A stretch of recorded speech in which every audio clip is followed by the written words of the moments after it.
दोस्तों जरा सोचिए, क्या कभी आपके मन में ये सवाल आया है कि अगर भगवान सचमुच हैं तो हम उनसे सीधे बात क्यों नहीं कर सकते?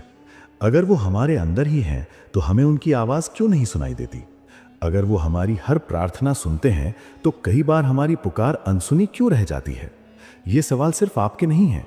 ये सवाल हर उस इंसान के दिल में है जिसने कभी अकेले में बैठकर रातों को करवटें बदली हों, किसी गहरी तकलीफ में आंसू बहाए हों, या जिंदगी से हार कर भगवान से सिर्फ इतना कहा हो कि हे प्रभु, क्या आप मुझे सुन रहे हैं? असल में यही वो जगह है जहां सबसे गहरा रहस्य छुपा हुआ है। भगवान कहीं दूर आसमान में नहीं बैठे। वो किसी मंदिर, मस्जिद, गिरजाघर या गुरुद्वारे में कैद नहीं है। वो तो हमेशा से हमारे साथ हैं और उनका असली दरवाज़ा हमारी सांसें हैं। आपकी हर सांस आपको सिर्फ जिंदा रखने का काम नहीं कर रही, बल्कि यही सांसें वो अदृश्य डोर हैं जिनसे आप सीधे परमात्मा से जुड़ सकते हैं। यही सांसें वो सेतु हैं जिनसे हम ईश्वर तक पहुंच सकते हैं। लेकिन अफसोस, ज़्यादातर लोग अपनी पूरी ज़िंदगी सांसों लेने और छोड़ने में निकाल देते हैं और एक बार भी ये नहीं समझ पाते कि सांसों में कितना गहरा रहस्य छुपा है। लेकिन रुकिए दोस्तों, आपके लिए इतनी मेहनत की है इस वीडियो को बनाने में, तो बदले में आप भी इस मेहनत का फल यानी वीडियो को लाइक कर दीजिए। दोस्तों, वीडियो को लाइक करके चैनल को सब्सक्राइब ज़रूर कीजिए और साथ ही कमेंट में थैंक्स यूनिवर्स ज़रूर लिखना, ताकि ब्रह्मांड आपकी इच्छा को सुने और उसे जल्दी पूरा कर दे। वीडियो के आखिर में एक बहुत ही गहरा रहस्य छिपा है जो आपको वीडियो के आखिरी हिस्से में पता चलेगा, इसलिए वीडियो को अधूरा बिल्कुल भी मत छोड़ना, इसे पूरा देखना। चलिए वीडियो में आगे बढ़ते हैं। आपका शरीर मिट्टी से बना है और एक दिन ये मिट्टी में ही मिल जाएगा, लेकिन आपके अंदर एक आत्मा है जो कभी नहीं मरती। अब सवाल उठता है कि ये आत्मा शरीर से कैसे जुड़ी है? इसका जवाब है सांस। जब बच्चा पैदा होता है तो सबसे पहला काम क्या करता है? वो रोता है और रोते हुए सांस अंदर खींचता है। जब कोई इंसान मरता है तो आखिरी काम क्या करता है? वो अपनी आखिरी सांस छोड़ देता है। इसका मतलब साफ है कि सांस ही जीवन की डोर है। अगर आप सांस पर नियंत्रण पा लें तो आप आत्मा पर नियंत्रण पा सकते हैं, और अगर आत्मा पर नियंत्रण पा लिया तो समझ लीजिए आप सीधे भगवान से जुड़ सकते हैं। हमारी सांसें सिर्फ शरीर को जिंदा नहीं रखती, बल्कि ये हमारे मन और आत्मा का सीधा रास्ता खोलती हैं। जब आपका मन बिखरा हुआ होता है, जब आपके अंदर गुस्सा, डर, लालच, वासना या ईर्ष्या भरी होती है, तो आपकी सांसें तेज और असंतुलित हो जाती हैं। लेकिन जब आप शांति में होते हैं तो सांसें धीमी और गहरी हो जाती हैं। यही कारण है कि ध्यान हमेशा सांस से शुरू होता है, क्योंकि सांस वो जगह है जहां शरीर, मन और आत्मा एक साथ मिलते हैं। अब सवाल यह है कि जब हम सांसों पर ध्यान लगाएंगे तो ईश्वर से बात कैसे होगी? इसका तरीका बहुत सरल है, लेकिन इसकी गहराई बहुत बड़ी है। सबसे पहले एक शांत जगह पर बैठ जाइए, आंखें बंद कीजिए और सिर्फ अपनी सांसों को महसूस कीजिए। जब सांस अंदर जाए तो भीतर ही भीतर कहिए सो, और जब सांस बाहर आए तो भीतर ही भीतर कहिए हम। ये सो हम सिर्फ शब्द नहीं है, ये ब्रह्मांड का एक गुप्त मंत्र है। जब आप बार बार इस पर ध्यान लगाते हैं तो आपकी आत्मा धीरे धीरे भीतर की ओर खिंचने लगती है। आपका मन शांत हो जाता है और उसी शांति में आप ईश्वर की आवाज़ सुन सकते हैं। यहाँ फिर सवाल उठता है कि क्या भगवान सचमुच सुनेंगे? इसका जवाब है हाँ, लेकिन भगवान आपसे वैसे बात नहीं करेंगे जैसे कोई इंसान करता है। उनकी भाषा शब्दों की नहीं होती, उनकी भाषा अनुभव की होती है। जब आप ध्यान में बैठते हैं तो अचानक आपको भीतर एक गहरी शांति का अनुभव होता है। कभी अचानक से मन में कोई हल्की सी प्रेरणा आती है, कभी बिना वजह आंखों से आंसू बहने लगते हैं, कभी लगता है जैसे कोई अदृश्य शक्ति आपके सिर पर हाथ फेर रही हो। ये सब भगवान के उत्तर हैं। भगवान आपसे सीधे शब्दों में नहीं बोलते, लेकिन आपकी आत्मा में जो हलचल मचती है वही उनकी भाषा है। अब मैं आपको वो रहस्य बताता हूँ जिसे ऋषि मुनियों ने हजारों साल पहले खोजा था। उन्होंने कहा था कि जैसी तुम्हारी सांसें होंगी वैसा तुम्हारा मन होगा, और जैसा तुम्हारा मन होगा वैसा ही तुम्हारा जीवन होगा। अगर आपकी सांसें बिखरी हुई हैं तो जीवन भी बिखरा हुआ होगा। अगर सांसें शांत और स्थिर हैं तो जीवन भी संतुलित और सफल होगा। सांसों पर ध्यान लगाने से धीरे धीरे आपके विचार साफ होते जाते हैं। आपके अंदर जो अव्यवस्था है वो शांत होने लगती है, और जैसे ही भीतर शांति आती है, ब्रह्मांड की आवाज़ सुनाई देने लगती है। सांसों पर ध्यान लगाने का सबसे पहला लाभ है मन की गहरी शांति। दूसरा लाभ है आत्मनियंत्रण। आप अपनी इच्छाओं, गुस्से और डर पर काबू पा लेते हैं। तीसरा लाभ है स्वास्थ्य, क्योंकि शरीर की कई बीमारियां सिर्फ इसलिए होती हैं कि सांसें असंतुलित रहती हैं। ध्यान से ये संतुलन वापस आता है। चौथा लाभ है भगवान से जुड़ाव। धीरे धीरे आपकी आत्मा उस प्रकाश को महसूस करने लगती है जो परमात्मा है। पांचवा लाभ है इच्छाओं की पूर्ति। जब आपकी आत्मा ब्रह्मांड से जुड़ जाती है तो आपकी प्रार्थनाएं बहुत शक्तिशाली हो जाती हैं। सोचिए, आप शांत कमरे में बैठे हैं, बाहर कोई शोर नहीं है, आप आंखें बंद करके अपनी सांस पर ध्यान लगा रहे हैं। धीरे धीरे आपकी सांस धीमी हो रही है और अचानक आपको लगता है कि आपके आसपास कोई और भी है। कोई है जो आपकी धड़कनों को सुन रहा है, आपके विचारों को पढ़ रहा है, आपके आंसुओं को देख रहा है। वो कोई और नहीं बल्कि भगवान ही है। आप उनसे कह सकते हैं, प्रभु मुझे आपकी ज़रूरत है। और उसी क्षण भीतर से एक गहरी ऊर्जा उठती है जो कहती है, मैं यहीं हूँ तुम्हारे साथ। दोस्तों, ये तो बस शुरुआत है। अभी तक हमने जाना कि सांसें सिर्फ हवा का आना जाना नहीं है, बल्कि ये आत्मा और परमात्मा के बीच का पुल है। सांसों पर ध्यान लगाकर हम धीरे धीरे ईश्वर की ओर बढ़ सकते हैं, लेकिन ये सिर्फ शुरुआती दरवाज़ा है। अगले भाग में हम गहराई से जानेंगे कि जब हम रोज सांसों पर ध्यान लगाना शुरू करते हैं तो अंदर क्या क्या बदलाव आते हैं, कैसे आत्मा ब्रह्मांड से संवाद करती है और ईश्वर हमारी हर प्रार्थना का उत्तर देते हैं। दोस्तों, जब कोई इंसान पहली बार अपनी सांसों पर ध्यान लगाना शुरू करता है तो शुरुआत में उसे बहुत कठिनाई महसूस होती है। मन बार बार इधर उधर भागता है, कोई पुरानी याद आ जाती है, कभी भविष्य की चिंता आ जाती है, कभी शरीर में बेचैनी होने लगती है और कभी ऐसा लगता है कि ध्यान करना ही बेकार है। लेकिन सच यही है कि यही वो क्षण है जहां से असली साधना शुरू होती है। ये वही लड़ाई है जो हर इंसान को अपनी सांसों के साथ लड़नी पड़ती है। सांसें दरअसल हमारे मन का आईना है। जब मन भटकता है तो सांसें असंतुलित हो जाती हैं, और जब सांसें असंतुलित होती हैं तो मन और ज्यादा भटकने लगता है। लेकिन धीरे धीरे रोजाना अभ्यास करने पर यह चक्र टूटने लगता है और इंसान अपने मन पर नियंत्रण पाना शुरू कर देता है। जब आप नियमित रूप से अपनी सांसों पर ध्यान लगाते हैं तो सबसे पहले आपके भीतर एक अनोखी शांति उतरने लगती है। ये शांति बाहर से नहीं आती, बल्कि ये पहले से ही आपके भीतर मौजूद होती है। फर्क सिर्फ इतना है कि आपका मन इतना शोर करता है कि आपको ये शांति सुनाई ही नहीं देती। जैसे ही आप सांसों पर ध्यान केंद्रित करना शुरू करते हैं, धीरे धीरे ये शांति सतह पर आने लगती है। आप महसूस करते हैं कि जिस जीवन को आप हमेशा परेशानियों और भाग दौड़ से भरा समझते थे, उसके भीतर एक बहुत ही गहरा सुकून छुपा हुआ है। ये सुकून ईश्वर का पहला संदेश होता है। जैसे जैसे ये अभ्यास गहरा होता है, आपका शरीर भी बदलने लगता है। जिन लोगों को अक्सर गुस्सा आता है, उनका गुस्सा कम होने लगता है। जो लोग डर और चिंता में रहते हैं, उन्हें धीरे धीरे हिम्मत और भरोसा मिलने लगता है। जो लोग लगातार तनाव में रहते हैं, उनके चेहरे की झुर्रियां मिटने लगती हैं और उनकी आंखों में चमक लौटने लगती है। ये सब किसी दवा से नहीं होता, बल्कि सिर्फ इसलिए होता है क्योंकि आपकी सांसें संतुलित होने लगती हैं। जब सांसें संतुलित होती हैं तो शरीर के हर अंग तक पर्याप्त ऊर्जा पहुंचने लगती है और शरीर खुद को ठीक करने लगता है। इसके बाद जो सबसे अद्भुत परिवर्तन आता है वो है आपकी सोच में बदलाव। पहले आप छोटी छोटी बातों पर टूट जाते थे, किसी की आलोचना से दुखी हो जाते थे, किसी की बात पर गुस्सा हो जाते थे, लेकिन अब ऐसा लगने लगता है कि जैसे आपके भीतर एक बहुत बड़ी ताकत जाग गई है। लोग वही बातें बोलते हैं, वही हालात सामने आते हैं, लेकिन अब आपका मन शांत रहता है। ये बदलाव ही असली ध्यान का फल है। यही वो अवस्था है जहां इंसान ईश्वर के और करीब पहुंचने लगता है। धीरे धीरे जब साधना और गहरी होती है तो आपको ऐसा महसूस होने लगता है कि आपकी आत्मा किसी अदृश्य शक्ति से बात कर रही है। कई बार आप सवाल मन ही मन करते हैं और अचानक जवाब आपके दिल से ही आ जाता है। कई बार बिना किसी कारण के आपको सही रास्ते पर चलने की प्रेरणा मिलती है। कई बार आप किसी काम के बारे में सोचते हैं और ठीक समय पर आपको उस काम को पूरा करने का अवसर मिल जाता है। ये सब संयोग नहीं है, ये सब ईश्वर की भाषा है। भगवान आपको शब्दों में नहीं बोलते, लेकिन वो घटनाओं और भावनाओं के जरिए आपको मार्गदर्शन देते हैं। लेकिन रुकिए दोस्तों, आपके लिए इतनी मेहनत की है इस वीडियो को बनाने में, तो बदले में आप भी इस मेहनत का फल यानी वीडियो को लाइक कर दीजिए। दोस्तों, वीडियो को लाइक करके चैनल को सब्सक्राइब जरूर कीजिए और साथ ही कमेंट में थैंक्स यूनिवर्स जरूर लिखना, ताकि ब्रह्मांड आपकी इच्छा को सुने और उसे जल्दी पूरा कर दे। वीडियो के आखिर में एक बहुत ही गहरा रहस्य छिपा है जो आपको वीडियो के आखिरी हिस्से में पता चलेगा, इसलिए वीडियो को अधूरा बिल्कुल भी मत छोड़ना, इसे पूरा देखना। चलिए वीडियो में आगे बढ़ते हैं।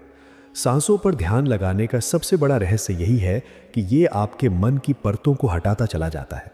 सामान्यतः हमारा मन हजारों विचारों से घिरा रहता है। ये विचार हमें हर पल इधर उधर खींचते रहते हैं, लेकिन जब हम सांसों पर ध्यान लगाते हैं तो धीरे धीरे विचारों का बोझ कम होने लगता है।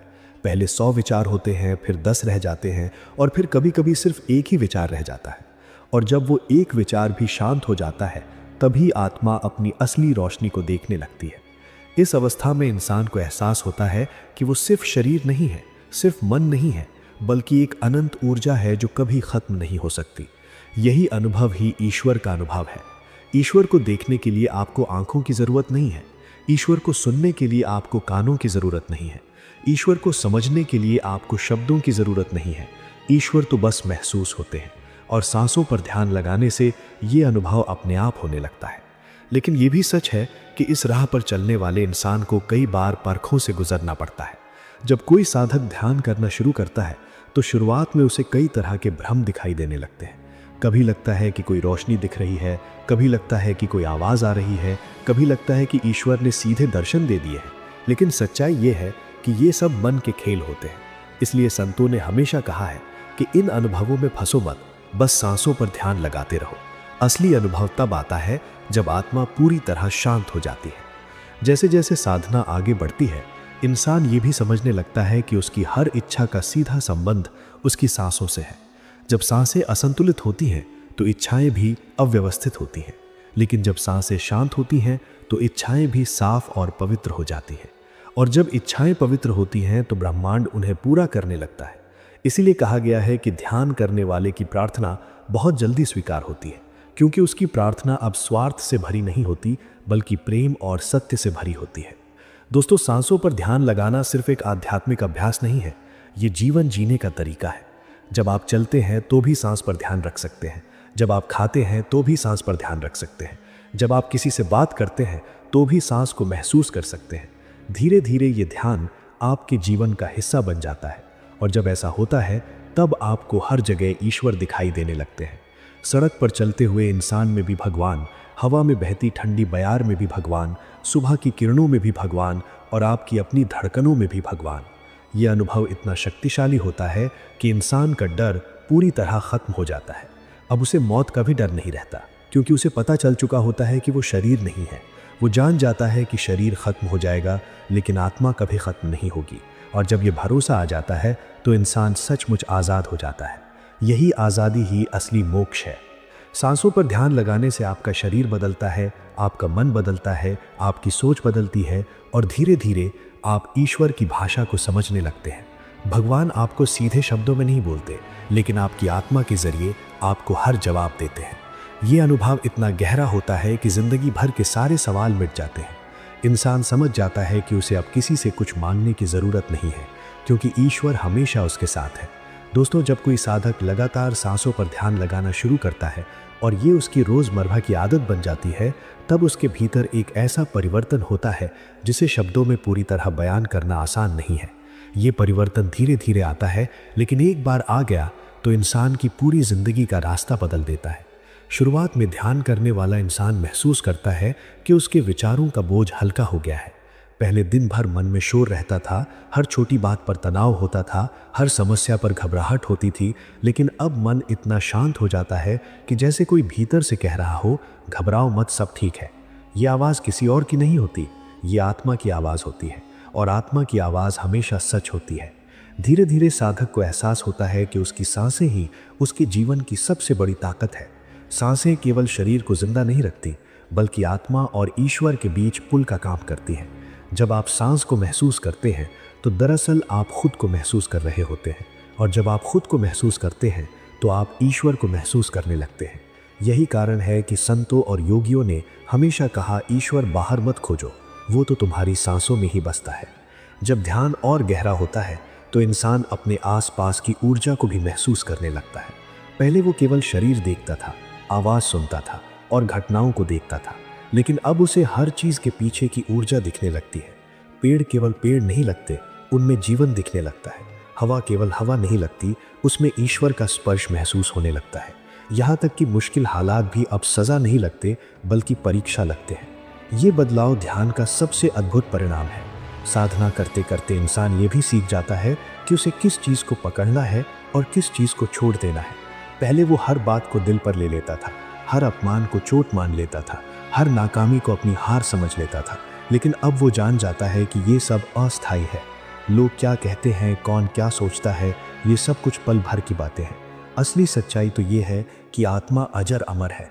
ये ज्ञान इंसान को इतना मजबूत बना देता है कि फिर उसे कोई गिरा नहीं सकता। लेकिन दोस्तों, ये रास्ता आसान नहीं है। साधना करने वाला इंसान कई बार टूटता है, कई बार हार मानने जैसा महसूस करता है। कभी लगता है कि सब बेकार है, कभी लगता है कि ध्यान से कुछ हासिल नहीं हो रहा। लेकिन यही वो समय होता है जब सबसे बड़ा बदलाव होने वाला होता है। जैसे कोई बीज मिट्टी में दबा रहता है, अंधेरे में बिल्कुल अकेला। उसे लगता है कि सब खत्म हो गया, लेकिन उसी अंधेरे में वो धीरे धीरे जड़ पकड़ता है और फिर एक दिन मिट्टी फाड़कर बाहर आ जाता है। वैसे ही ध्यान करने वाला इंसान भीतर से मजबूत होता है और एक दिन उसकी आत्मा सच्चाई की रोशनी में खिल उठती है। जैसे जैसे अभ्यास बढ़ता है, साधक का गुस्सा, जलन, नफरत और ईर्ष्या अपने आप खत्म होने लगते हैं, क्योंकि जब आत्मा ईश्वर से जुड़ जाती है तो फिर किसी से जलन क्यों, किसी से नफरत क्यों? जब सब कुछ उसी परम शक्ति से आया है तो हर इंसान उसी का रूप है। ये समझ आने के बाद इंसान दूसरों को गलत देखकर भी उनसे नफरत नहीं करता, बल्कि उनके लिए करुणा महसूस करता है। वो सोचता है कि ये लोग अज्ञान में फंसे हैं और किसी दिन ये भी सच्चाई को जानेंगे। ये करुणा इंसान के दिल को इतना हल्का कर देती है कि वो हमेशा खुश रहने लगता है। ध्यान का एक और गहरा असर ये होता है कि इंसान अपनी इच्छाओं पर काबू पा लेता है। पहले छोटी छोटी चीजों के पीछे भागता था, पैसा, शोहरत, रिश्तों में पकड़, दूसरों की तारीफ। लेकिन अब उसे समझ आता है कि असली खुशी इनमें नहीं है, असली खुशी तो भीतर है। और जब वो भीतर की खुशी को महसूस कर लेता है, तब बाहर की इच्छाएं अपने आप मिट जाती हैं। ये अवस्था ही असली आजादी है। ईश्वर का सबसे बड़ा वरदान यही है कि वो साधना करने वाले इंसान को भीतर से इतना भर देता है कि उसे बाहर से कुछ मांगने की जरूरत ही नहीं रहती। उसकी आंखों में चमक होती है, उसके चेहरे पर सुकून होता है, उसके बोलों में मिठास होती है। लोग उसके पास बैठकर ही शांति महसूस करने लगते हैं। ये वही आभा है जो संतों और महापुरुषों के चेहरे पर दिखती है। ये आभा किसी चमत्कार से नहीं आती, बल्कि लगातार सांसों पर ध्यान लगाने और आत्मा से जुड़ने से आती है। अभी तक का सार यही है कि ध्यान केवल बैठकर आंखें बंद करने का अभ्यास नहीं है। ये तो आत्मा को ईश्वर से जोड़ने का रास्ता है। ये वो यात्रा है जिसमें इंसान धीरे धीरे अपने भीतर की गहराइयों में उतरता है, अपने सारे भ्रम मिटाता है और अंत में उस सच्चाई को पहचान लेता है जो हमेशा से उसके भीतर थी। यही सच्चाई है कि हम केवल शरीर नहीं हैं, हम अनंत ऊर्जा हैं और ये ऊर्जा ही ईश्वर है। दोस्तों, जब कोई इंसान लगातार सांसों पर ध्यान लगाने की आदत डाल लेता है और ये साधना उसके जीवन का हिस्सा बन जाती है, तब उसके भीतर एक ऐसा क्रांतिकारी बदलाव आता है जिसे बाहर की दुनिया अक्सर समझ ही नहीं पाती। साधक के चेहरे पर अजीब सी रोशनी होती है, उसकी आंखों में असीम शांति होती है और उसके व्यवहार में इतनी विनम्रता होती है कि लोग सोचते हैं कि ये इंसान अलग ही है। असल में ये बदलाव उसके भीतर की आत्मा की जागृति का परिणाम होता है। सांसों पर ध्यान लगाने का सबसे बड़ा चमत्कार ये है कि ये साधक को वर्तमान में जीना सिखाता है। ज्यादातर लोग या तो अतीत की यादों में उलझे रहते हैं या भविष्य की चिंता में डूबे रहते हैं। इसी वजह से वे कभी भी सुकून महसूस नहीं कर पाते। लेकिन ध्यान करने वाला इंसान धीरे धीरे समझने लगता है कि जीवन केवल इस पल में है। ना अतीत वापस आने वाला है, ना भविष्य हमारे हाथ में है। जो भी है वो इसी क्षण में है। जब ये बात दिल से समझ में आ जाती है तो इंसान का आधा दुख अपने आप खत्म हो जाता है। ध्यान का दूसरा गहरा असर ये होता है कि साधक अपने अहंकार से मुक्त होने लगता है। पहले उसे लगता था कि सब कुछ उसी की मेहनत का परिणाम है, वही बड़ा है, वही सही है। लेकिन अब उसे एहसास होता है कि हर चीज किसी अदृश्य शक्ति के कारण घट रही है। जब सांसें आती जाती हैं और हम उनका मालिक नहीं हैं, तो फिर बाकी चीजों पर हमारा क्या अधिकार? ये समझ आने के बाद इंसान का अहंकार पिघलने लगता है और उसकी जगह विनम्रता आ जाती है। यही विनम्रता उसे और महान बना देती है। जैसे जैसे साधक का अभ्यास गहरा होता है, उसे यह भी महसूस होता है कि उसके भीतर एक साक्षी भाव पैदा हो गया है। पहले अगर कोई गाली देता था तो वो तुरंत गुस्से से भर जाता था, कोई तारीफ करता था तो वो खुश होकर उड़ने लगता था। लेकिन अब वो दोनों ही स्थितियों में शांत रहता है। गाली सुनकर भी सोचता है कि ये सामने वाले के मन का हाल है, मेरी सच्चाई नहीं। और तारीफ सुनकर भी वो खुद को नियंत्रित रखता है, क्योंकि उसे पता है कि ये भी अस्थायी है। ये साक्षी भाव इंसान को इतना मजबूत बना देता है कि कोई भी परिस्थिति उसे हिला नहीं सकती। साधना का अगला पड़ाव है अनासक्ति। इसका मतलब ये नहीं है कि इंसान दुनिया छोड़ दे या अपने रिश्तों को त्याग दे, बल्कि इसका असली अर्थ है कि इंसान अपने कर्तव्यों को निभाए लेकिन उनमें फंसे नहीं। जैसे कमल का फूल कीचड़ में रहता है लेकिन उस पर कीचड़ का असर नहीं होता, वैसे ही साधक दुनिया में रहते हुए भी भीतर से बिल्कुल साफ और स्वतंत्र रहता है। ये अवस्था केवल सांसों पर ध्यान लगाने से ही आती है। ध्यान की सबसे बड़ी गहराई तब खुलती है जब साधक ये समझ जाता है कि उसकी हर सांस, हर धड़कन और हर भावना केवल उसी परम शक्ति की देन है। उस क्षण में वो खुद को ईश्वर से अलग नहीं मानता। ये अनुभव शब्दों में बताना संभव नहीं है, इसे केवल महसूस किया जा सकता है। ये वही अवस्था है जिसे योगी समाधि कहते हैं। समाधि का मतलब है पूर्ण एकत्व, जहां साधक और साध्य के बीच कोई फर्क नहीं रहता। वहां प्रार्थना करने वाला भी वही है और सुनने वाला भी वही है। वहां सवाल पूछने वाला भी वही है और जवाब देने वाला भी वही है। यह अनुभव इतना गहरा होता है कि इंसान के भीतर से हमेशा के लिए डर मिट जाता है। उसे अब न मृत्यु का डर रहता है, न हार का डर, न अकेलेपन का डर, क्योंकि उसे पता चल जाता है कि वो अनंत है, अमर है।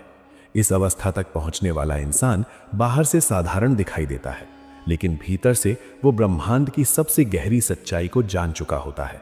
वो लोगों से वैसे ही बात करता है जैसे पहले करता था, वही काम करता है जो पहले करता था, लेकिन अब हर चीज में उसे ईश्वर दिखता है। वो किसी पर गुस्सा नहीं करता, किसी से नफरत नहीं करता, क्योंकि उसके लिए अब सब कुछ उसी परम शक्ति का रूप होता है। दोस्तों, सांसों पर ध्यान लगाने की ये साधना केवल एक आध्यात्मिक प्रक्रिया नहीं है, बल्कि ये जीवन जीने की सबसे ऊंची कला है। ये इंसान को दुखों से मुक्त करती है, ये उसे नकारात्मकता से दूर करती है, ये उसे आत्मविश्वास देती है और अंत में उसे ईश्वर के साथ जोड़ देती है। यही साधना इंसान को वो बना देती है जिसे देखकर दुनिया कहती है कि ये इंसान साधारण नहीं बल्कि खुद में चलता फिरता मंदिर है। अब तक का सार यही है कि ध्यान की ये यात्रा अंत में हमें उस सच्चाई तक ले जाती है जहां ना कोई डर है, ना कोई दुख है, ना कोई कमी है। वहां केवल आनंद है, केवल शांति है, केवल ईश्वर है। यही वो अनुभव है जिसे पाने के लिए इंसान जन्म जन्मांतर तक भटकता है, और ये अनुभव हमें हमारी सांसों तक है। 50 सांसों का रहस्य क्या है?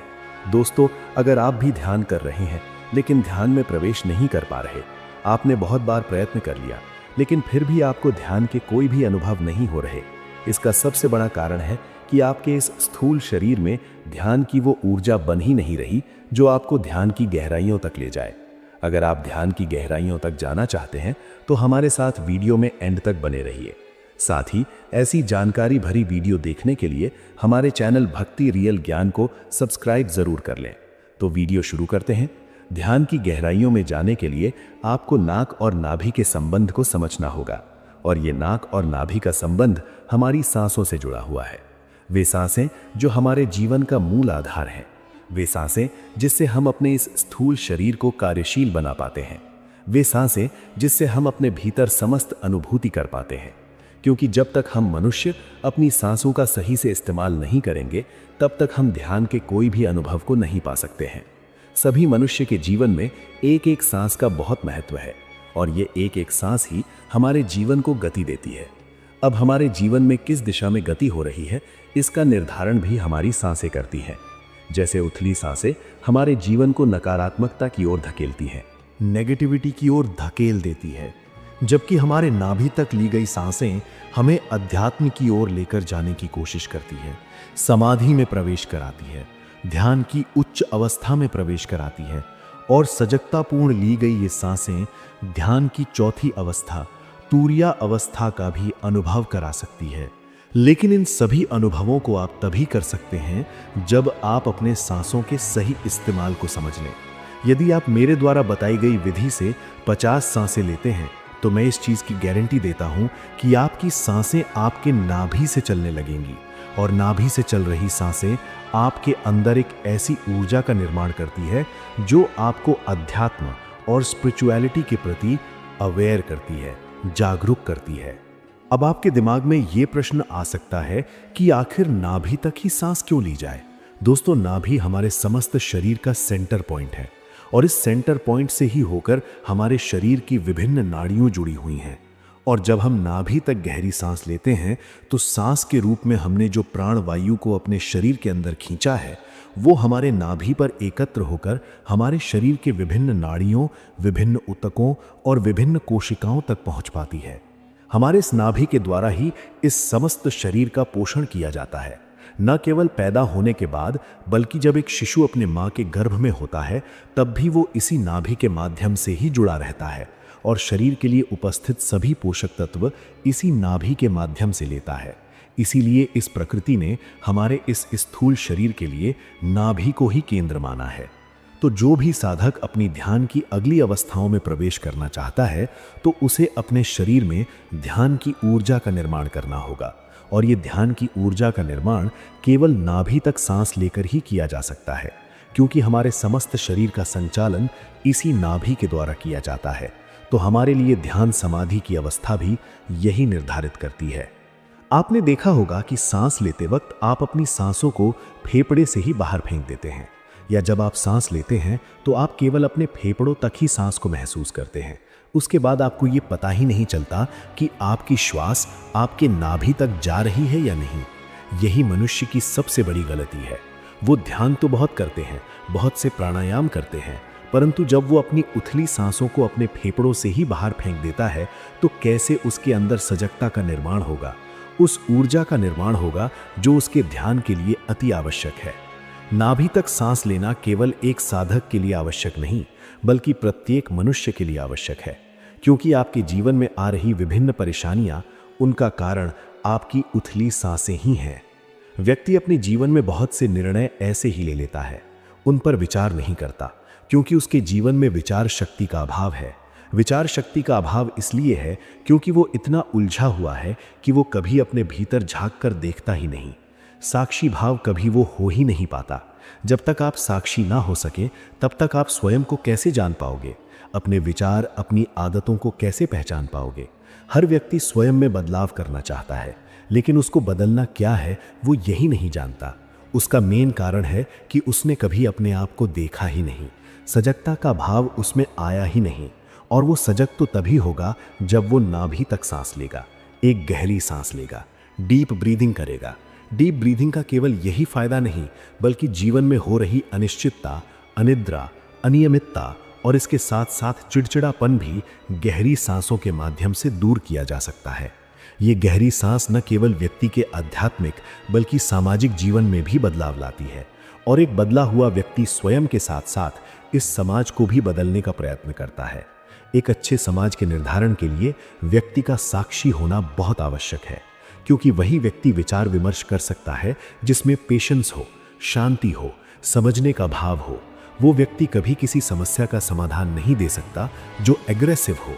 इसीलिए यदि आप स्वयं में शांति पाना चाहते हैं, जीवन में बदलाव चाहते हैं, स्वयं में बदलाव चाहते हैं, तो आपको ध्यान के इस प्रयोग को अवश्य करना होगा और नाभि तक श्वास की स्थिति को पहचानना होगा। तो यदि आप अपने जीवन में शांति पाना चाहते हैं, ध्यान के अनुभव करना चाहते हैं, तमाम समस्याओं से बचना चाहते हैं, तो मेरे द्वारा बताई गई ये 50 सांसों के रहस्य को समझ लीजिए। आपके जीवन को बदलने की गारंटी मेरी है। तो आइए इस 50 सांसों के प्रयोग को करते हैं। इस 50 सांसों के प्रयोग को करने से पहले आप 50 सांसों के रहस्य को समझ लीजिए। 50 सांसों को लेने का अर्थ है कि एक नॉर्मल व्यक्ति 1 मिनट में 14 से 15 सांस लेता है, लेकिन उसे अपने सांसों की स्थिरता को बनाए रखना है और सांस लेने की इस गति को 5 से 6 सांसों में विभक्त कर लेना है। यानी एक व्यक्ति को यह प्रयोग केवल 9 से 10 मिनट करना है और उसे अपने भीतर एक ऐसे ध्यान की ऊर्जा मिलेगी जो न केवल उसके आध्यात्मिक जगत को बल्कि उसके सामाजिक जगत को। तो आइए प्रयोग को प्रारंभ करते हैं। सबसे पहले आपको अनुलोम विलोम का अभ्यास करना है। अनुलोम विलोम का अभ्यास आपको 5 से 6 मिनट करना है ताकि आप ये जान सकें कि आप जो सांस ले रहे हैं वो कहाँ तक ले रहे हैं।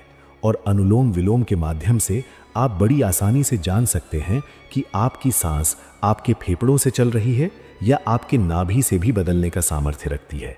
सांस लेते वक्त आपका पेट फूलना और सांस छोड़ते वक्त आपका पेट भी पिचकना चाहिए। तो चलिए पहले अनुलोम विलोम का अभ्यास कर लेते हैं। तो जब आपको लगे कि आपकी सांस स्थिर हो गई है और आप नाभि तक श्वास ले पा रहे हैं, तब आप सुखासन में बैठ जाइए। आपकी कमर और गर्दन सीधी होनी चाहिए। अब आपको सांस लेना है, सांस को रोक कर रखना है जब तक आप रोक सकें। अब छोड़ेंगे, फिर लेंगे, जितना रोक सकते हैं उतना रोकेंगे, फिर छोड़ेंगे। ऐसा ही जब आप 10 मिनट कर लेंगे तब आप देखेंगे कि आपके शरीर में एक झंझनाहट सी पैदा हो रही है, एक ऐसी परम शांति जिसमें आप स्वयं को जानने का प्रयत्न करेंगे। कुछ लोगों के कान में झिंगुर किसी सीटी जैसी आवाज़ भी सुनाई दे सकती है। तो आपको इस चीज़ से डिस्ट्रैक्ट नहीं होना है, क्योंकि आप पहली बार ऐसा कर रहे हैं, इसलिए आपके शरीर में विभिन्न हलचल हो रही है। तो इसका नियमित अभ्यास करने से आपको एक परम शांति महसूस होगी। गुस्सा आना बंद हो जाएगा, आपका चिड़चिड़ापन दूर हो जाएगा, सभी को आप प्रेम भाव होकर देखेंगे। आप सांस लेते वक्त जब अपनी सांसों को सजगतापूर्ण देखते हैं तब आप स्वयं में साक्षी भाव का दर्श कर पाते हैं, और यही साक्षी भाव आपके जीवन को बदलने का कार्य करती है। लेकिन एक सावधानी बरतनी है। जिन लोगों को सांस लेने में समस्या है, डायबिटीज़ की समस्या है या उच्च रक्तचाप की समस्या है, ऐसे लोग इस प्रयोग में थोड़ा बदलाव कर सकते हैं। वे सांसों को ज़्यादा देर तक ना रोकें। इस प्रयोग के दौरान आपको जो भी अनुभव हो, आप नीचे कमेंट सेक्शन में ज़रूर लिखिए। मिलते हैं किसी और वीडियो में। ध्यान में प्रवेश करने का सबसे सरल तरीका है हमारी सांसें। वे सांसें जिनसे हमारा ये समस्त स्थूल शरीर प्राणम है, जीवित है, कार्य कर रहा है। बिना सांसों के हमारे इस स्थूल शरीर में तनिक मात्र भी हलचल नहीं होगी, और जैसी हमारी सांसें होती हैं वैसा ही हमारा ये स्थूल शरीर रिएक्ट करता है। बहुत से लोग सांसों के बारे में बहुत कुछ बताते हैं, परंतु सांसों की गति कैसी होनी चाहिए और प्रत्येक सांस का हमारे इस स्थूल शरीर पर क्या प्रभाव पड़ता है, इसके बारे में बहुत कम लोग ही बता पाते हैं। दोस्तों, कोई भी व्यक्ति, चाहे वो आम आदमी हो या कोई ऋषि मुनि, बिना सांसों के उसका जीवित रहना असंभव है, और उसके जीवन में हो रही प्रगति भी उसकी सांसों का निर्माण करता है। जब आप ध्यान करने बैठते हैं तो आपकी सांसें जब तक स्थिर नहीं होंगी तब तक आप ध्यान में प्रवेश नहीं कर पाएंगे। इसलिए अपनी सांसों को स्थिर करना बहुत आवश्यक है। कोई भी साधक ध्यान में प्रवेश तब तक नहीं कर पाएगा जब तक वो अपने जीवन की नींव को मजबूत न कर ले। और जीवन की नींव को मजबूत करने का केवल मात्र एक ही उपाय है, और वो उपाय है हमारी सांसें, जिन्हें अध्यात्म प्राण कहता है और ये विज्ञान सांस कहता है। दोस्तों, एक व्यक्ति के लिए ये सांसें इतनी इंपॉर्टेंट है कि इन सांसों से ही व्यक्ति को जीवन मिलता है, और इन सांसों की वजह से वो जीवन से दूर भी हो जाता है। विज्ञान कहता है कि एक व्यक्ति जब तक सांस ले रहा है वो तब तक जीवित है, उसके बाद वो व्यक्ति मर जाता है। परंतु अध्यात्म कहता है कि एक व्यक्ति के भीतर जब तक ये सांसें चल रही हैं तब तक वो स्थूल शरीर में जीवित है। उसके बाद जो व्यक्ति के भीतर से ये प्राण रूपी सांसों खत्म हो जाती हैं, तब व्यक्ति सूक्ष्म रूप में जीवित होता है। यानी व्यक्ति कभी मरता नहीं, केवल उसका वास्तविक रूप बदल जाता है, क्योंकि ऊर्जा को कभी नष्ट नहीं किया जा सकता। ऊर्जा केवल एक रूप से दूसरे रूप में परिवर्तित हो सकती है, और हमारी आत्मा ये ऊर्जा ही है। मैंने बहुत से लोगों की वीडियोस देखी हैं जिसमें वे कहते हैं कि यदि आप अपने सांसों के महत्व को समझ लो तो आप तुरंत समाधि का अनुभव कर सकते हो। परंतु बिना यम और नियम के व्यक्ति समाधि तक नहीं पहुंच सकता। एक व्यक्ति जो ध्यान कर रहा है उसके लिए यम और नियम का पालन करना बहुत आवश्यक है। यम और नियम का पालन करके ही आप ध्यान की गहराइयों में प्रवेश कर सकते हैं। केवल सांस लेने मात्र से आपको कभी समाधि घटित नहीं होगी।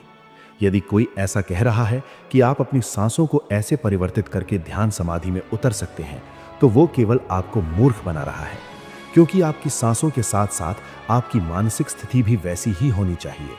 किसी व्यक्ति की मानसिक स्थिति यदि खराब है तो उसकी सांस स्थिर हो ही नहीं सकती। एक वासनाओं से भरे हुए व्यक्ति की सांस कभी भी स्थिर नहीं हो सकती, और ना ही उसके भीतर से स्त्री के प्रति मोह को दूर किया जा सकता है।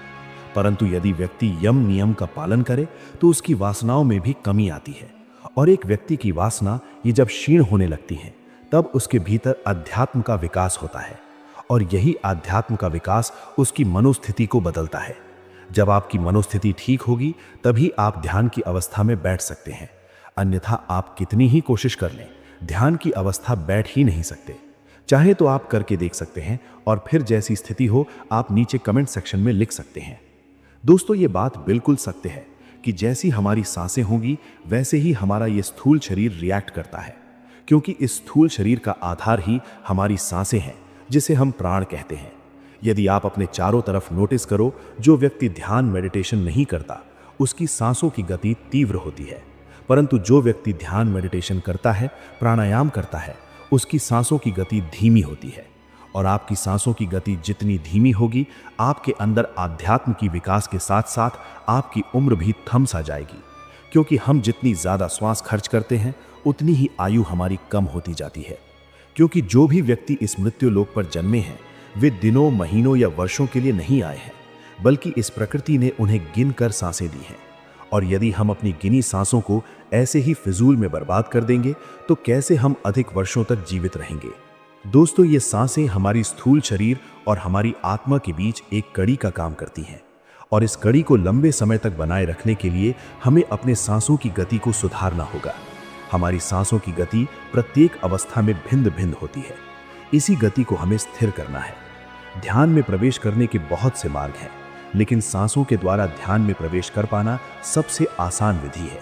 ये विधि आसान उन लोगों के लिए है जो व्यक्ति ध्यान साधना कर सकते हैं, जो अपनी सांसों पर ध्यान लगा सकते हैं, जो अपने नाभि पर ध्यान लगा सकते हैं, जो अपने इस पूरे शरीर पर ध्यान लगा सकते हैं। यदि आप ऐसा नहीं कर सकते तो आप इस वीडियो को मत देखिए। सांसों से समाधि में पहुंचने के 3 स्टेप हैं। पहले स्टेज में आपको 10 मिनट तक ध्यान करना है, और ये ध्यान अपनी सांसों पर करना है। 10 मिनट में कम से कम आपको 70 से 80 सांसें लेनी है। यदि आप 80 से ज़्यादा सांसें 10 मिनट में ले रहे हैं तो इसका अर्थ है कि आप ध्यान को सही से नहीं कर पा रहे हैं। शुरुआती समय में ये थोड़ा कठिन हो सकता है। आपको पहले स्टेज में सांसों पर ध्यान कुछ इस प्रकार रखना है, जैसे सांस लेंगे, सांस को रोक कर रखना है जब तक कि आप रोक सकें। जब आपको लगे कि सांस को छोड़ देना चाहिए, आप सांस छोड़ेंगे। सांसों की इस एक पैटर्न को पूरा करने में आपको 10 से 12 सेकंड लगेंगे। इस हिसाब से आप 1 मिनट में ज़्यादा से ज़्यादा 7 से 8 सांस ही ले पाएंगे। जब आप ऐसा करते हैं तो आपके मन में बहुत से विचार आएंगे। ये विचार आपके ध्यान से भटकाएंगे, आपको जल्दी जल्दी सांस लेने के लिए उत्साहित करेंगे, प्रेशराइज करेंगे। लेकिन आपको ऐसा बिल्कुल नहीं करना है। आपको केवल अपने सांसों पर ही ध्यान देना है।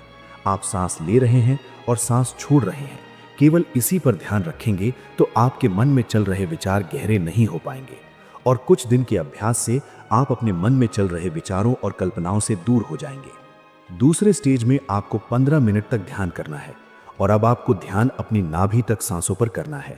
यानी जब आप सांस ले रहे हैं तो ये सांस आपकी नाभि तक पहुंचे और आपका पेट फूले और पिचके। इसका अभ्यास आपको 15 मिनट करना है, और 15 मिनट में केवल आपको 110 से 115 सांसें ही लेनी है। यदि आप 15 मिनट में 110 से 120 सांस ले रहे हैं तो इसका अर्थ है कि आपका ध्यान सध रहा है। इसे करने के लिए आपको सुखासन में बैठकर आंखें बंद करके सांस लेनी और छोड़नी है, और ये सांस आपको अपनी नाभि तक महसूस करनी है। कुछ इस तरह गहराई से सांस लेकर सांस को रोकेंगे, जिससे ये सांस आपके पेट में इकट्ठी हो जाए और आपको महसूस हो कि ये सांस आपकी नाभि तक पहुंच रही है। सांस लेते वक्त आपका पेट फूला हुआ होना चाहिए, और जब आपको लगे कि आपको सांस छोड़ना चाहिए तो सांस को छोड़ेंगे। इस प्रकार आपको 110 से 120 सांसें ही लेनी है। जब आप ऐसा 15 मिनट तक कर लेते हैं तब आप देखेंगे कि आपका दिमाग शांत हो गया है। एक ऐसी स्थिति आ गई है कि आपको बाहरी जगत से कोई मतलब नहीं है। बाहर क्या हो रहा है आपको इससे कोई मतलब नहीं होना चाहिए।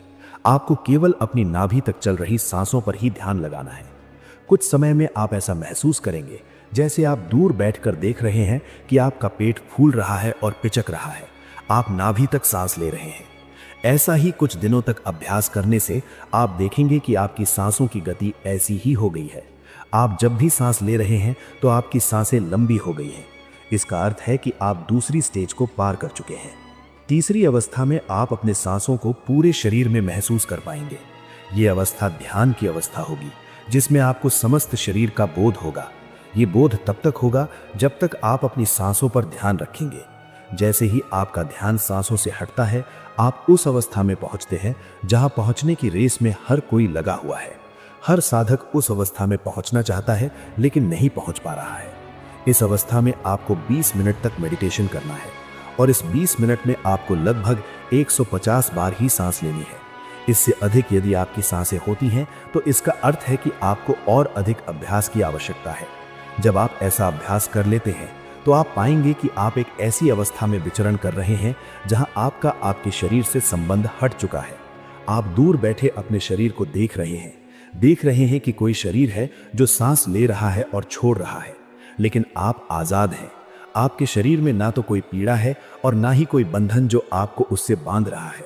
लेकिन इस अवस्था में प्रयोग करते समय आपको ये सावधानी रखनी है कि आपकी कमर बिल्कुल सीधी होनी चाहिए।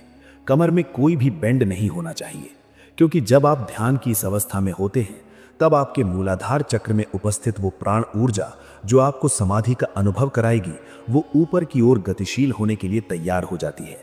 और ये ऊर्जा जब गतिशील होती है तो ये आपकी रीढ़ की हड्डी के सहारे, जिसमें आपकी सूक्ष्म नाड़ी विद्यमान है, उसमें भरे लिक्विड को ऊपर की तरफ फोर्स करते हुए आगे बढ़ती है।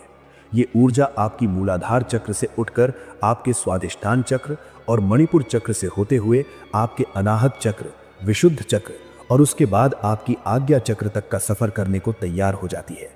यदि इस अवस्था में आपके शरीर में कोई बेंड है, कुछ मुड़ा हुआ है, आपका शरीर मुड़ा हुआ है, तो आपका ये प्रयोग असफल हो जाएगा। इसलिए इस अवस्था में आपको इस बात पर खास ध्यान रखना है। दोस्तों, ये अनुभव 100 साधकों में केवल 2 या 3 को ही हो सकता है। तो आप नीचे कमेंट सेक्शन में कुछ भी लिखने से पहले अपने किए गए प्रयासों पर भी ध्यान दें। आपके किए गए प्रयास में कोई ना कोई कमी रह गई होगी, इसलिए आपके साथ ऐसा हो रहा है। परंतु जिन साधकों को अच्छे अनुभव होते हैं वे ये समझ लें कि वे ध्यान में आगे बढ़ रहे हैं। लेकिन जो साधक इसमें सफल नहीं हुए हैं, उन्हें मायूस होने की आवश्यकता नहीं है।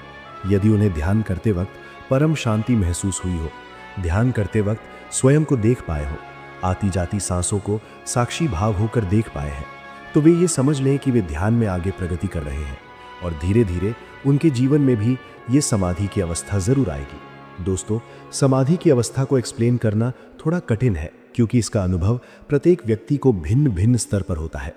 आपको किस स्तर पर हुआ है, इसका अनुभव केवल आप ही बता सकते हैं।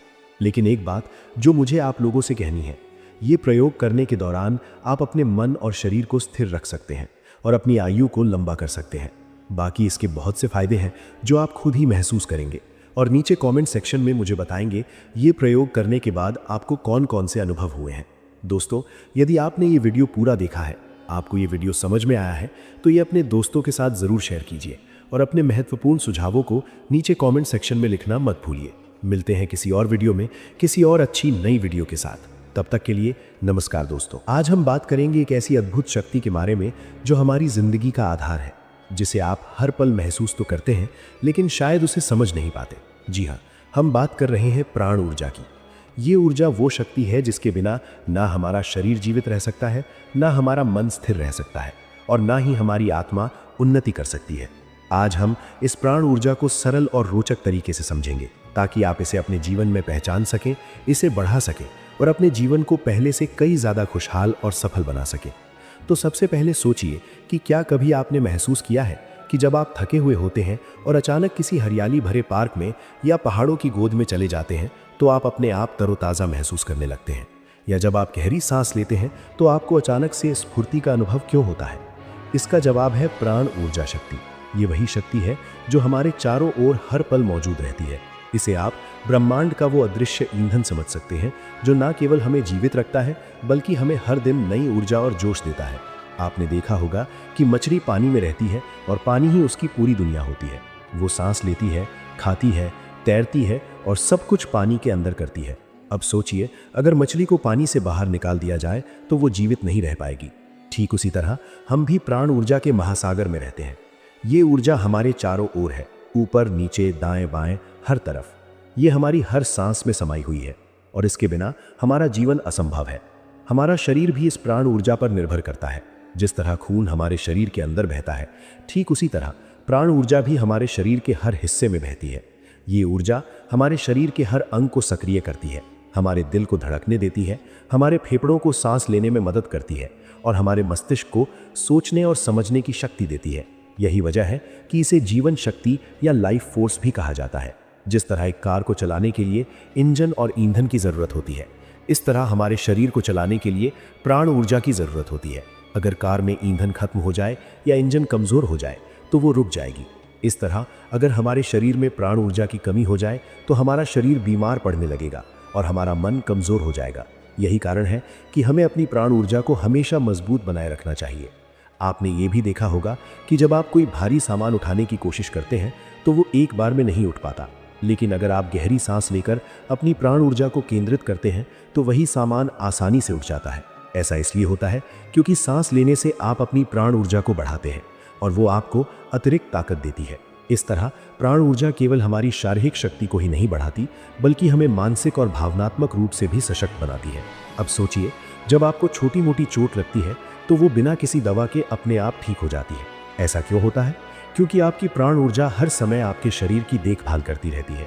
ये ऊर्जा आपके शरीर की मरम्मत करती है और उसे स्वस्थ बनाए रखती है।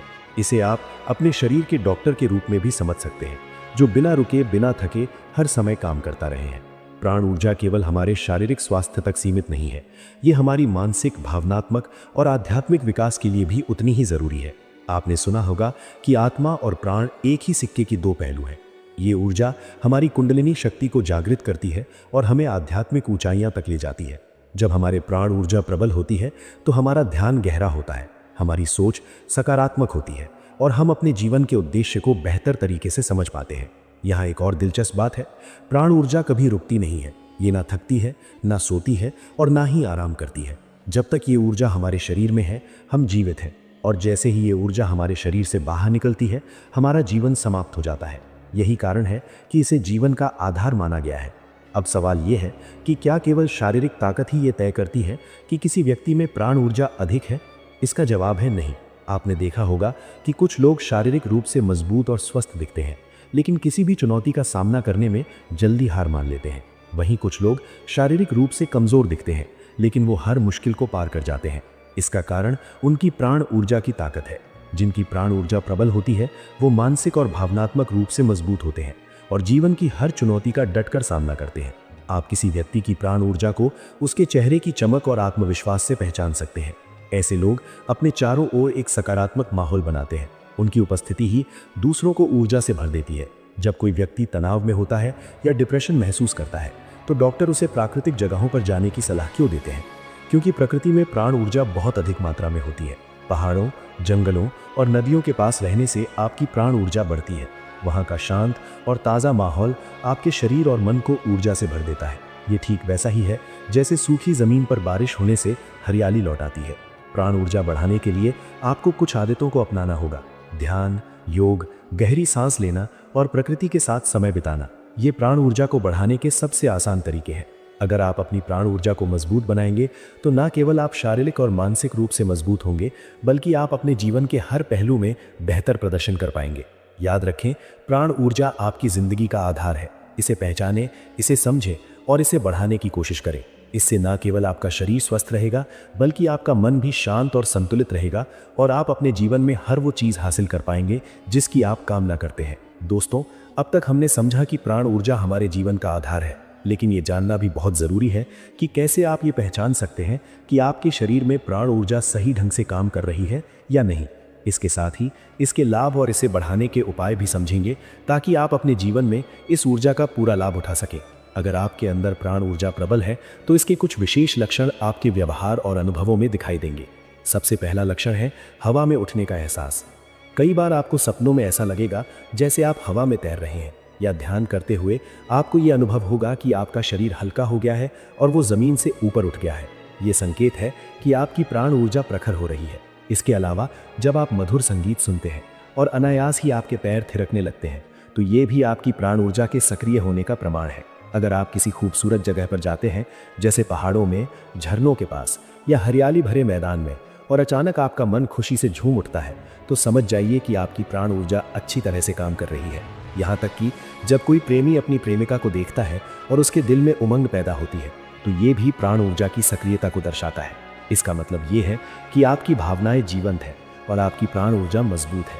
इसके विपरीत अगर आपको इन चीज़ों से कोई फर्क नहीं पड़ता, मौसम कितना भी सुहाना हो, संगीत कितना भी मधुर हो, फिर भी आप उदास या नीरस महसूस करते हैं, तो ये संकेत है कि आपकी प्राण ऊर्जा कमज़ोर हो चुकी है। एक और महत्वपूर्ण लक्षण ये भी है कि जब आपकी प्राण ऊर्जा प्रबल होती है तो आप ब्रह्म मुहूर्त में, यानी सुबह जल्दी उठने में सहज होते हैं।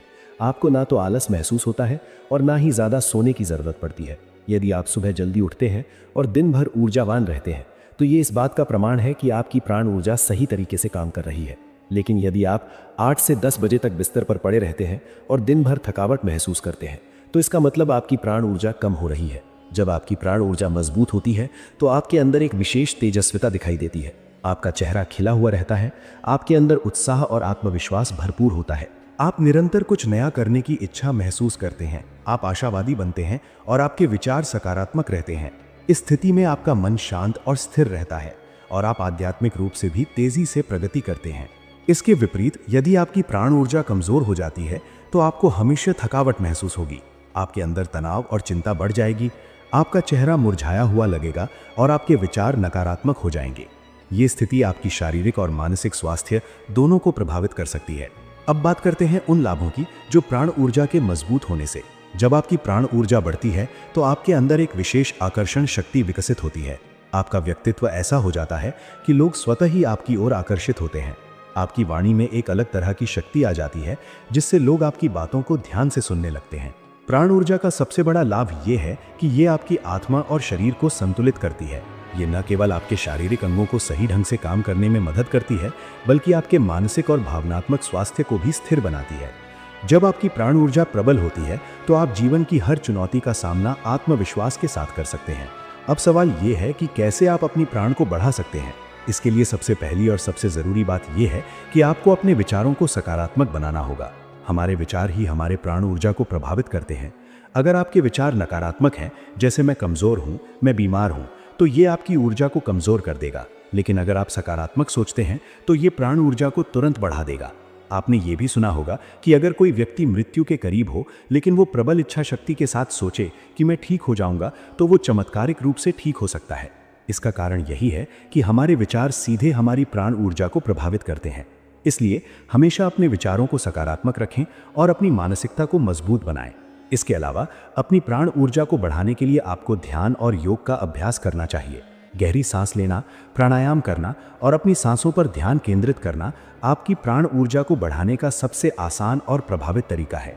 जब आप ध्यान करते हैं तो आप अपनी आंतरिक ऊर्जा को महसूस कर सकते हैं और उसे बढ़ा सकते हैं। प्रकृति के साथ समय बिताना भी आपकी प्राण ऊर्जा को बढ़ाने का एक बेहतरीन तरीका है। जब आप पहाड़ों, जंगलों या झरों के पास जाते हैं तो वहाँ की प्रचुर प्राण ऊर्जा आपके शरीर में समाहित हो जाती है। ये आपके शरीर और मन दोनों को रिचार्ज करती है और आपको नई ताकत देती है। हमेशा याद रखें कि आपकी प्राण ऊर्जा ही आपकी असली ताकत है। इसे पहचानें, इसे समझें और इसे बढ़ाने के लिए हर संभव प्रयास करें। जब आपकी प्राण ऊर्जा प्रबल होगी तो न केवल आप शारीरिक और मानसिक रूप से स्वस्थ रहेंगे, बल्कि आप अपने जीवन के हर क्षेत्र में सफलता और आनंद का अनुभव करेंगे। अब तक हमने समझा कि प्राण ऊर्जा को बढ़ाने के लिए किन उपायों की जरूरत होती है। इसमें सबसे पहली बात यह है कि आप हमेशा वर्तमान में जिएं। जब हमारा दिमाग भूतकाल या भविष्य में भटकता है तो हमारी ऊर्जा खर्च होती है। वर्तमान में रहने से ये ऊर्जा बचती है और प्राण ऊर्जा में वृद्धि होती है। इसके बाद प्राणायाम का अभ्यास करें। प्राणायाम में भस्त्रिका, कपालभाति और ब्राह्मणी जैसे अभ्यास बहुत उपयोगी होते हैं। खासकर कुंभक प्राणायाम, जिसमें सांस को अंदर रोक कर रखा जाता है, आपकी ऊर्जा को तेजी से बढ़ाने में सहायक होता है। महामंत्र ओम का जाप करने से आपके शरीर और मस्तिष्क में कंपन उत्पन्न होता है, जिससे आंतरिक ऊर्जा संतुलित रहती है और प्राण ऊर्जा को बढ़ाने में मदद करती है। इसके अलावा खाली समय में 5 से 10 मिनट ताली बजाने से भी शरीर में ऊर्जा का संचार होता है। मौन रहने से अनावश्यक बातों में खर्च होने वाली ऊर्जा को बचाई जा सकती है। बिना कारण इधर उधर देखने से बचें। आपकी दृष्टि जितनी नियंत्रित होगी उतनी ही आपकी ऊर्जा बचेगी। भोजन में संयम बरतें और अपनी भूख से थोड़ा कम ही खाएं। ज्यादा खाना पचाने में ऊर्जा खर्च होती है। सप्ताह में 1 दिन उपवास करने से शरीर को आराम मिलता है और प्राण ऊर्जा में वृद्धि होती है। अति सक्रियता से बचें और हर कार्य को शांतिपूर्वक करें। झुककर बैठने से रीढ़ की हड्डी पर दबाव पड़ता है, जिससे प्राण ऊर्जा में कमी होती है। हमेशा सीधा बैठने की आदत डालें। अति कामुक विचारों से बचें, क्योंकि इससे भी ऊर्जा का क्षय होता है। गहरी सांस लेने की आदत डालें, क्योंकि ये प्राण ऊर्जा को शरीर में बेहतर तरीके से पहुंचाती है। सकारात्मक लोगों के साथ समय बिताएं और नकारात्मक मानसिकता वाले व्यक्तियों से दूरी बनाएं। हर दिन सुबह देव स्थान पर जाएं और वहां कुछ समय बिताएं, क्योंकि इन स्थानों की ऊर्जा आपकी प्राण शक्ति को बढ़ाती है। किसी भी प्रकार के नशे से बचें, क्योंकि ये आपकी प्राण ऊर्जा को बहुत तेजी से खत्म करता है। अपने अस्तित्व से जुड़ने का प्रयास करें। ध्यान और भक्ति के माध्यम से मन को नियंत्रित करें। जब आपका मन नियंत्रण में होगा तब आपकी प्राण ऊर्जा स्वतः बढ़ने लगेगी। ये सभी उपाय आपकी ऊर्जा को संतुलित करने और जीवन में नई ऊर्जा लाने में सहायक होंगे। अगर आपको ये जानकारी सहायक लगी हो तो हमें कमेंट करके ज़रूर बताएं। साथ ही हमारे चैनल को सब्सक्राइब करें। धन्यवाद।